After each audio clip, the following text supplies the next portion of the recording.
What's up, everybody? My name is Josh LaFleur from Late Start Piano. Today, we're going to be answering the question: do you need an expensive piano in order to learn how to actually play? So, of course, expensive is relative to you, but we can say anything, maybe $400-500 or more, I think would be a price tag that most people would have to think about before they purchase. It's not like a Hershey's bar or something when you're in the grocery store and you're checking out and have those dollar Hershey bars. A lot of people will just grab that without even thinking about it. It might be $1 or $2. But when you're talking maybe 300 or 400, 500, then it's kind of like, okay, I need to think about this purchase. I need to see if it's feasible for me. But again, it's completely relative. So whatever expensive means to you, do you need an expensive piano in order to play the piano? This is what we're going to be talking about today and explaining for you. So without further ado, I'm going to come at this from kind of two different angles. The first is if you're trying to decide that you want to play the piano and you're kind of just tinkering around, see what you like, see what you don't. And the other angle we'll be looking at is if you are decided and you're committed to learning the piano. So spoiler alert, if you are dabbling with the piano, you're not really sure if you're going to stick with it, just get the cheapest one. Doesn't matter if it's 61 keys or 76 keys. Just get the cheapest one you can find. Try to practice every day for, let's say, a week or 2 weeks or a month, ideally. If you can practice every single day for a month, and then make your decision after that whether you like it and you want to continue, or you're done and you're just going to return it within that 30-day window and kind of wash your hands of it and just be done. Other angle is if you have been playing piano for a while or you do get to that point and you decide you want to continue, then return the old piano, the cheap piano, and get a more expensive piano. The reason for that is because you want something that has weighted keys, right? Something that feels more like an acoustic piano so that you can control your dynamics and your touch and your range a little bit more, all right? So just as a caveat. And we're going to get into that more in just a second here. So point number one, do you need an expensive piano to start playing? The answer is no. You can get a 61 key, 76 key piano, whatever it is, even that is not weighted, just to see if you like it, just to see if it's something you enjoy, something that you like doing, something that you want to continue.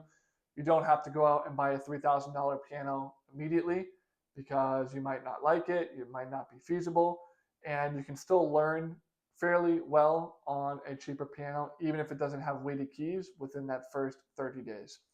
After that first 30 days, that's why I'm saying if you want to continue with it, then you need to upgrade because you want something that's a little bit more realistic and it will help you play better piano faster with a better piano.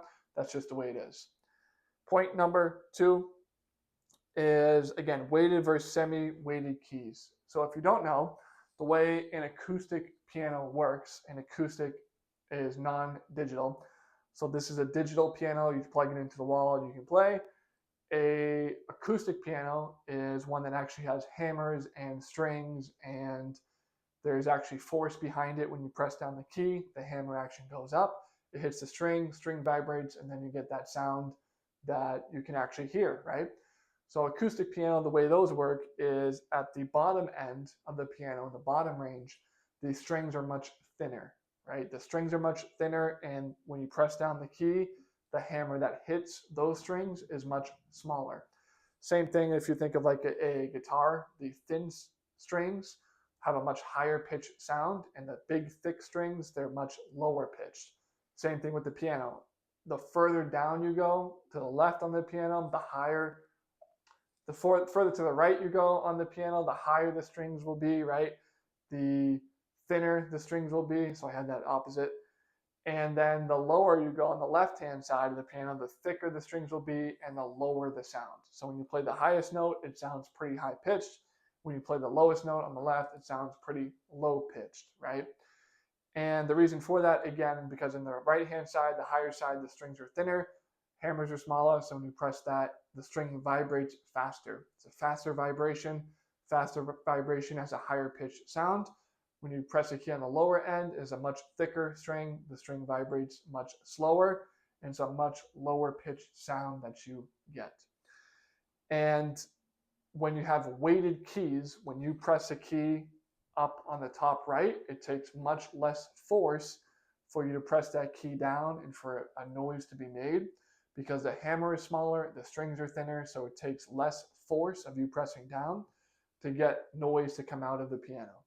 If you compare that, if you press the lowest key on the piano, it's going to take noticeably more force for you to press that key down and for a sound to come out than it will for the higher end. Because the lower end, again, has thicker strings, it's a heavier hammer that you need to press down and to get those strings to actually make a noise. So that's acoustic piano. When you have an electric piano, not all of them are weighted keys, right? Because there's no string, there's no hammer action to it. So it might be the same exact force needed to press down on every single key. That is bad because that's not really how pianos work, and you can't control your dynamics, which is huge. So dynamics means the volume that you're playing at. So another thing too is if you press down fast on the piano, it's going to be a louder sound. And if you press down much slower, then the noise that comes out is going to be quieter. And if you have non-weighted keys, then no matter what force you press down with, if you do it fast or if you do it slow, it's going to sound the same volume-wise. And that's not how pianos work. And that makes it impossible for you to control your dynamics, to control the volume that you're playing at. And you want to be able to do that because that's a huge piece to playing the piano.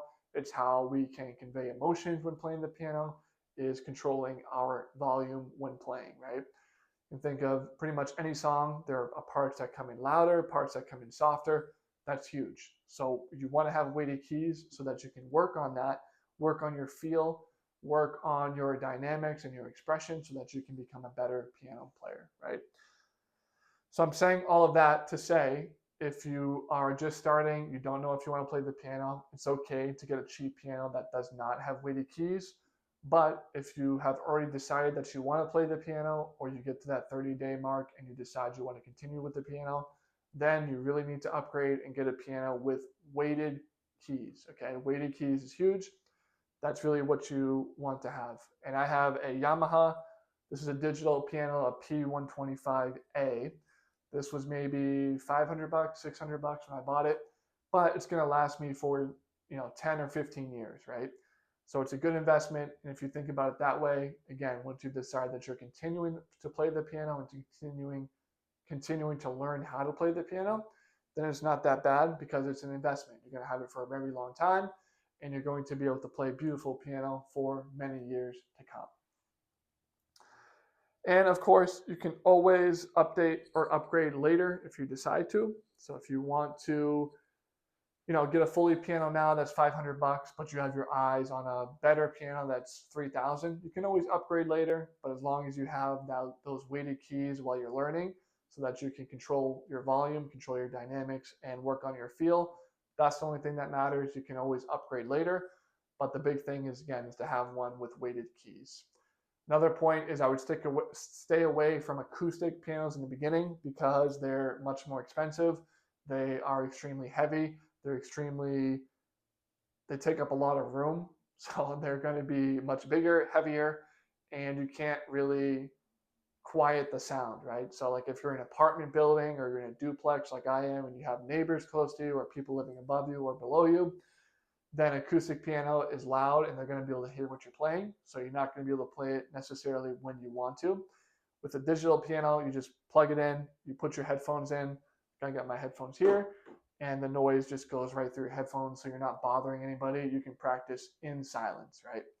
So definitely stick away from acoustic pianos for now. They're just much more expensive. They're a lot more work, and they're not as controllable as far as the sound, right? You can't use headphones with those. So I would stay away from those from now, unless, of course, you really want one, you own your own house, and the time is right. Then it's perfectly fine to get an acoustic piano if that's where you are now in life. But I would say for the majority of people, 99% of you, just get the digital piano and be good from there. And another good thing as well about having those weighted key pianos, a little bit more expensive, but if that's your goal, if you're sticking with it, is it's going to be much more beneficial for you for your practicing and for your technique. Again, because you're going to be able to work on that sensitivity to the keys. You're going to be able to feel the difference between the higher notes and the lower notes. And it's just going to be much better for your technique and your musicianship overall if you have those weighted keys. So again, I would say probably 500 range is a good 5 to 700 range is a good number for people who are much more serious about the piano. You know you want to continue, and you're going to have that piano for a very long time, and you'll be able to really work and make good progress with your piano playing on a much better piano. The problem with a cheaper piano is that you're going to outgrow it very quickly. So within that 30-day window, you're going to know if you want to continue, upgrade. If you don't, whatever, return it, get your money back, and you are done. But don't continue to practice for a year or 6 months on a piano without weighted keys, because it's going to come back to bite you when you get on a real piano or when you're playing a more advanced piano. You're going to have to really work so much harder to get that feel under your belt. And instead of that, to make it easier on yourself, you just want to get one out the gate so that you're practicing with it early on. So hope all that helps again. So do you need an expensive piano? Expensive, again, is relative to you, but I would say you at least lead one with weighted keys once you decide you're going to continue in that $500 to $700 range. With all that said, I do have a free guide on my website. It's completely free, 34 essential tips for the brand new piano player to get playing as fast as possible. I am also offering lessons via Zoom. To get started with those, send me an email, that is down below, and the link to the free guide is also down below, and we'll set up a day and a time that works best for you. My name is Josh LaFleur with Late Start Piano, and happy practicing.